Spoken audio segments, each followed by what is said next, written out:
नमस्कार। मैं दिव्येंदु चक्रवर्ती, independent business consultant इन बड़ा बिजनेस। आज का जो टॉपिक है, रियल मीनिंग ऑफ ट्रूथ। सच है क्या? सच बोलना ही क्या सच है ना? सच का मीनिंग दूसरे कुछ है।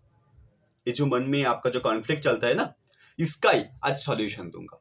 और ये सॉल्यूशन देने के लिए मैं महाभारत का एग्जाम्पल दूंगा। महाभारत का जो युद्ध हुआ था, इसके बारे में आप जानता ही है। महाभारत का युद्ध में बहुत कई लाख लोग मारा गया था उस टाइम। महाभारत में कौरव पक्ष में 3 महारथी था। एक भीष्म, सेकंड था द्रोणाचार्य, थर्ड था कर्ण। एक तीनों महारथी इतना बड़ा वीर था जे उसका हाथ से जब तक धनुक और खुद छोड़ेगा नहीं, तब तक उसको कोई भी मार नहीं सकता है। इम्पॉसिबल था। भीष्म को मार दिया था। कर्ण और द्रोणाचार्य था। द्रोणाचार्य उस टाइम सेनापति था। द्रोणाचार्य को नहीं मार सकते द्रोणाचार्य को पांडव नहीं मार सकते तो कौरव पक्ष युद्ध को जीत लेता। ये श्री कृष्ण भी जानते थे और पांडव भी जानते थे। लेकिन द्रोणाचार्य के हाथ से जब तक वो खुद धनुक छोड़ेगा नहीं, तब तक उसको कोई भी मार नहीं सकता है। मतलब देवता भी उसको मार नहीं सकता है। इतना बड़ा वीर था वो। और द्रोणाचार्य का सबसे बड़ा दुर्बलता था, मतलब सबसे बड़ा मोह था, उसका पुत्रों का प्रति प्रेम। पुत्रों का प्रति मोह, प्रेम तो नहीं था। जिस जगह में प्रेम का जन्म होता है, उस जगह में मोह नामक चीज रहता नहीं है। तो पुत्र का प्रति मोह, मतलब उनका जो पुत्र है वो सुरक्षित रहे। बस ये द्रोणाचार्य का एकमात्र दुर्बलता था, वीकनेस था, जो श्री कृष्ण जानते थे। तो इसके लिए श्री कृष्ण स्ट्रेटेजी के बनाए जे अश्वत्थामा को मारना पड़ेगा। अश्वत्थामा को मार दूंगा और द्रोणाचार्य के पास एक खबर आ जाएगा तो द्रोणाचार्य अपना हाथ से धनुक छोड़ देगा, क्योंकि उसका जीने के लिए और कोई वजह नहीं है। ये था उसका प्लान। लेकिन युद्ध के दौरान अश्वत्थामा को मारने का कोशिश किया। कर्ण आकर अश्वत्थामा को बचा लिया, नहीं मार पाया। उस टाइम क्या किया जाएगा? द्रोणाचार्य का हाथ से वो खुद धनुक छोड़ेगा नहीं तो उसको कोई मार नहीं सकता है, पॉसिबल ही नहीं है मारना। तो क्या किया जाए? युधिष्ठिर जो कभी भी झूठ बोलता नहीं है, कभी भी झूठ नहीं बोलता है, मतलब अपना हानि होने देगा लेकिन झूठ नहीं बोलेगा, वो कभी भी नहीं बोलेगा, सत्यवादी था युधिष्ठिर। ठीक है। तो श्री कृष्ण उनको जाके बोला, जे आपको आज थोड़ा सा झूठ बोलना पड़ेगा। झूठ आज आपको बोलना पड़ेगा। बोले मैं तो नहीं बोलूंगा, झूठ बोल दूंगा नहीं। बोले आप खुद देखिए, आज आप झूठ नहीं बोलेंगे तो द्रोणाचार्य का हाथ से, द्रोणाचार्य खुद अपना हाथ से धनुक छोड़ेगा नहीं। और द्रोणाचार्य खुद धनुक छोड़ेगा नहीं, उसको आप मार नहीं सकते, इम्पॉसिबल है मारना। तो आप लोग युद्ध हार जाएंगे। आप लोग अपना जो युद्ध है ये हार जाएंगे। तो आप क्या चाहते हैं? युद्ध को हारना ना थोड़ा सा झूठ बोलना? थोड़ा सा झूठ बोल के भी युद्ध को जीता जा सकता है, तो आप क्यों नहीं बोल रहे हैं? जिसके कारण भीम क्या किया? भीम एक अश्वत्थामा नामक श्वेत हाथी को मारा था। मारने के बाद युधिष्ठिर यही बोला, जो अश्वत्थामा हतो इति गजो। अश्वत्थामा हतो, जोर से बोला, अश्वत्थामा हतो जोर से बोल दिया। उसके बाद आस्ते इति गजो, जिससे उस टाइम द्रोणाचार्य सुन नहीं पाया था। इसके कारण जब युधिष्ठिर बोला था जो अश्वत्थामा हतो, तब द्रोणाचार्य का विश्वास हुआ, क्योंकि द्रोणाचार्य भी जानता है कि युधिष्ठिर कभी झूठ नहीं बोलता है। और अपना हाथ से धनुक छोड़ दिया, जिसके कारण धृष्टद्युम्न उसको मार पाया। नहीं तो धृष्टद्युम्न के पास इतना हिम्मत नहीं था जो द्रोणाचार्य को मार पाता। इस बार आप खुद सोच के देखिए, जो युधिष्ठिर जो किया था ये तो गलत है। श्री कृष्ण उसको गलत काम करने के लिए मजबूर किया था। श्री कृष्ण उसका जो ब्रेन वॉशिंग है ना, वो श्री कृष्ण ने किया था। যে आपको ये करना पड़ेगा। स्वयं भगवान होके वो आज युधिष्ठिर को बोल रहे हैं तुमको झूठ बोलना पड़ेगा, झूठ बोलना पड़ेगा तुमको। आज युधिष्ठिर भी झूठ बोला था, तो युधिष्ठिर अपना मोरल वैल्यू के साथ कॉम्प्रोमाइज किया, गलत किया ना युधिष्ठिर अपना मोरल वैल्यू के साथ कॉम्प्रोमाइज करके। लेकिन थोड़ा सा सोच के देखिए, आज पांडव युद्ध हार जाता, पांडव के पास युद्ध लड़ने का वजह क्या था, क्यों युद्ध लड़ने के लिए गया था? वो तो युद्ध एक ही कारण लड़ने के लिए गया था, जे जैसा उनका स्त्री के साथ ऐसा घटना घटा है, ऐसा एक राज स्त्री के साथ। उस टाइम युधिष्ठिर एक चक्रवर्ती सम्राट था, चक्रवर्ती सम्राट मतलब जो धृतराष्ट्र था वो सिर्फ हस्तिनापुर का ही राजा था, और जो युधिष्ठिर था वो पूरा भारतवर्ष का ही राजा था, मतलब धृतराष्ट्र का भी वो राजा था। तो आज एक राज स्त्री के साथ ऐसा घटना घट सकता है, तो सोचिए समाज का और जो स्त्री होगा, समाज का और जो स्त्री रहेगा, उनके साथ क्या होगा, उनका अवस्था क्या होगा। आज पांडव है, काल पांडव नहीं रहेगा, क्योंकि युद्ध के टाइम, युद्ध होने के टाइम द्रोणाचार्य खुद उन पांचों को मार के दुर्योधन को जीत दिलाएगा, तो आज पांडव भी नहीं रहेगा। तो समाज का जो स्त्री लोग है उनके साथ कैसा बिहेव करेगा दुर्योधन, उनका अत्याचार का सीमा, दुर्योधन का जो अत्याचार का सीमा है वो कितना बढ़ जाएगा, मतलब कोई भी स्वाधीन से सांस भी नहीं ले पाएगा, सबका स्वाधीनता वो खुद खत्म करके छोड़ देगा दुर्योधन, किसी का स्वाधीनता वो खुद देगा नहीं, मतलब सबका जीना हराम करके छोड़ देगा। आज सिर्फ छोटा सा एक वर्ड ये बोलने से इतना बड़ा उद्देश्य पूरा हो सकता है, सब लोग खुशी से जी सकता है, तो इससे बड़ा चीज हो क्या सकता है। हमारा देश का जो देवी जी है वो सम्मान से घूम सकता है, अब उनका जो सम्मान है वो बजाय रहेगा, तो इससे बड़ा चीज हो क्या सकता है। छोटा सा झूठ और कितना बड़ा एक उद्देश्य पूरा होगा,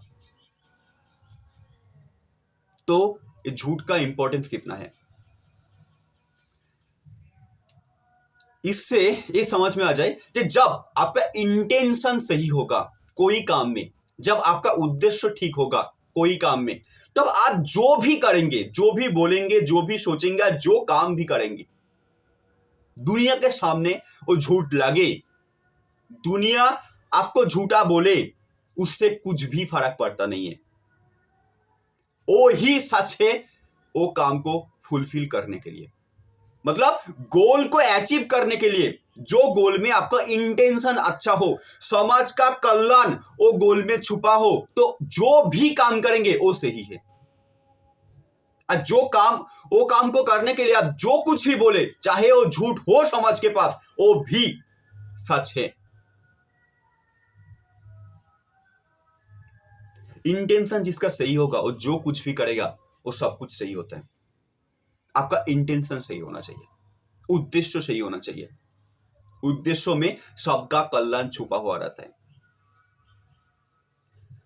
तो आज से ये जो ठीक, राइट एंड रॉन्ग, ये जो कॉन्सेप्ट है ना, ये मन से दूर कर दीजिए। राइट रॉन्ग बोल के कुछ नहीं होता है। सबसे पहले देखिए आपका प्रॉब्लम क्या है, ठीक है, सबसे पहले आपका बर्निंग प्रॉब्लम क्या है। अभी आप एक स्टूडेंट है तो आपको एक करियर स्टेबल करना पड़ेगा, ये आपका सबसे बड़ा प्रॉब्लम है। आप एक बिजनेसमैन है, बिजनेस को खड़ा करना पड़ेगा, खड़ा करने के बाद आप बड़ा कर सकते हैं, ये आपके लिए बहुत बड़ा प्रॉब्लम है। तो आप प्रॉब्लम देख लिया, वो प्रॉब्लम को सॉल्व करने के लिए आपको जो स्ट्रैटेजी बनाना चाहिए वो बनाए, और इससे किसी का अच्छे भी हो सकते हैं और किसी का बुरा भी हो सकते हैं। लेकिन जब आप एक प्रॉब्लम सॉल्विंग प्रोडक्ट बना लेगा तो हजारों लोगों का, हजार तो नहीं है, लाखों लोगों का प्रॉब्लम सॉल्व होगा, उनका बर्निंग प्रॉब्लम दूर हो जाएगा। सोचिए कितना बड़ा फायदा पहुंचाएंगे आप इस समाज में। तो जो स्ट्रैटेजी आपको बनाना चाहिए वो बनाए, ये मत सोचिए जिसका अच्छे होगा इसका बुरा होगा, किसी का अच्छे बुरा होता नहीं है, ऐसा कुछ भी नहीं होता है। जो आपको करना चाहिए वो कीजिए, स्ट्रैटेजी बनाए, पहले बर्निंग प्रॉब्लम देखिए, उसके बाद अपना एक स्ट्रैटेजी बना लीजिए। ठीक है, स्ट्रैटेजी बना लीजिए। मन से एक कॉन्फ्लिक्ट दूर कर दीजिए। कोई राइट रॉन्ग बोल के चीज होता है, ऐसा कुछ नहीं होता है। ये पहला स्टेप जिसमें आप अपना करियर का स्टेबल कर सकते हैं। उसके बाद आप जब काम करेंगे काम करते करके आपका हेल्थ रिलेटेड प्रॉब्लम भी आएगा, तो उसका बारे में सोचिए, जो हेल्थ रिलेटेड प्रॉब्लम कैसे करके खत्म कर सकता हूँ, नहीं तो इसको कैसे करके मिनिमाइज किया जा सकता है, इसका बारे में आपको अवेयरनेस लेके आना पड़ेगा। पहला करियर को स्टेबल करने के लिए आप अवेयरनेस लेके आया था, उसके बाद हेल्थ का रिलेटेड प्रॉब्लम सॉल्व करने के लिए आपको अवेयरनेस लेके आना पड़ेगा। खुद को समझना पड़ेगा। करियर का प्रॉब्लम सॉल्व करने के लिए आप समझाता, किसी को समझाने का जरूरत नहीं है, आप खुद समझ जाइए बस। समझ पड़े? तो किसी को बोलने के लिए कुछ करना नहीं है, किसी को सिखाने के लिए कुछ करना नहीं है, खुद सीखने के लिए कुछ कीजिए। खुद कुछ सीखने के लिए कीजिए, दूसरे को कुछ भी नहीं बोलना है। आज ये जो वीडियो बना रहा हूं आपको सिखाने के लिए नहीं, मैं खुद सीखने के लिए वीडियो बना रहा हूं। इससे मेरा कम्युनिकेशन अच्छे हो रहा है, मेरा जो क्लैरिटी है और भी अच्छे हो रहा है। ऐसा ही आपको खुद सीखना पड़ेगा, आपको सोचना पड़ेगा। जब आप नहीं सोचेंगे, आप खुद नहीं सीखेंगे, तब आप अपना करियर का प्रॉब्लम भी कैसे करके सॉल्व करेंगे। दूसरे को सिखाने का क्या जरूरत है? जबरदस्ती दूसरे को सिखाने का कोई मतलब है नहीं। अपना जो पूरा फोकस है अपने ऊपर देना पड़ेगा। 100% फोकस खुद के ऊपर दीजिए, दुनिया का बात छोड़ दीजिए। दुनिया को देखना ही नहीं है, सिर्फ अपना प्रॉब्लम और उसका सॉल्यूशन। और इसके लिए अपने आप को कंटिन्यू इंप्रूव करना है बस। जब करियर स्टेबल हो गया, उसका हेल्थ का जो प्रॉब्लम है ये जब आप समझ जाएंगे, उसके बाद आएगा माइंड आपका रेस्टलेस हो जाएगा। ओके, माइंड अभी भी आपका रेस्टलेस ही है, तो माइंड को कैसे करके कंट्रोल किया जाए, इसके लिए माइंड को समझना पड़ेगा। पीस ऑफ माइंड ये होगा आपके लिए गोल। ये अचीव करने के लिए माइंड को समझना पड़ेगा। जब माइंड को समझ जाएंगे आपका जो पीस ऑफ माइंड अचीव हो जाएगा, आप खुद जान पाएंगे जे आप कौन हो। उस टाइम आपको पता चलेगा जे आपका जो लाइफ है वो एक रिवर के जैसा है। रिवर क्या है? रिवर नदी देखा है ना, नदी कभी भी रुकता नहीं है, वो हमेशा गतिशील रहता है। हो सकता है नदी का जो उत्पत्ति है उसमें गति थोड़ा ज्यादा हो, उस टाइम थोड़ा गति कम हो जाता है। अभी जो नॉर्मल सिचुएशन में आ जाता है, जैसा आपके पास नदी है आपका घर के आसपास, तो नदी का गति थोड़ा कम हो जाता है, लेकिन नदी हमेशा के लिए बहते रहता है। वो नदी में कोई भी आगे डुबकी लगा ले, कोई भी वो नदी से पानी पी ले, बा नदी का पानी को यूज करके कोई आके खेती करे, इससे नदी का कुछ भी मतलब है नहीं। नदी का काम सिर्फ बहना, बस इतना ही नदी का काम है। चाहे नदी का पानी को लेके कोई भी वेपन भी बनाए दूसरे को मारने के लिए, इससे भी नदी का कुछ भी फर्क पड़ता नहीं। नदी का काम से क्या? बहना। आपका लाइफ का काम से बहना, बह जाए, बस इतना ही आपका काम है। आपका लाइफ का ये पर्पस नहीं है किसी का भला करो, किसी का बुरा करो, ये दोनों में ही आप फांसे पड़े रहेंगे। आप ना किसी का भला कर सकते हैं, ना किसी का बुरा भी कर सकते हैं। आपका सिर्फ काम है काम करना। समझ गया? आपका काम सिर्फ है काम को करना, बस इतना ही आपका काम है। जो आपका प्रॉब्लम है उसका सॉल्यूशन निकालना। आपके पास जो काम है वो काम को करना। जब आप ये करेंगे, दुनिया जो चाहिए आपके पास से वो ले लेगा। और उस टाइम अपने आप को मत रोकिए, दे दीजिए, ठीक है? लेकिन आपको दुनिया के पास जाना नहीं पड़ेगा ये देने के लिए, मतलब खुद को कर्ता बनाना नहीं पड़ेगा, दुनिया आपको बना देगा। ठीक है? खुद अपने से कुछ करने का कोशिश मत कीजिए। जो हो रहा है उसके प्रति अवेयरनेस लेके आइए। जो कुछ भी हो रहा है उसके प्रति अवेयरनेस लेके आइए और अपना प्रॉब्लम को सॉल्व करते जाइए। आपके पास जो प्रॉब्लम है वो सॉल्व करते जाइए। जब आप एक कंटिन्यू करेंगे तब आप सच का रास्ता में ही चल रहा है। आप सत्यवादी भी है, सच का रास्ता में आप खुद चल रहा है। मतलब आप जो भी बोल रहा है वही सोच रहा है और वो काम ही कर रहा है। इसके कारण आप जिंदगी में जो सफलता चाहता है इससे भी आपको ज्यादा मिलेगा। तो कुछ भी अपने से करना नहीं है, मतलब कर्ता बनना नहीं है।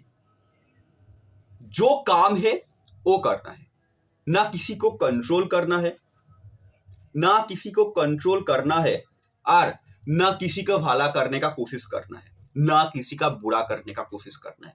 जो आपका काम है वो करते जाइए। तो बहुत बहुत धन्यवाद ये पूरा वीडियो को देखने के लिए। लाइक शेयर एंड सब्सक्राइब करके मेरा उत्साह बढ़ाने के लिए आपको हृदय की गहराई से बहुत बहुत धन्यवाद। Thank you so much.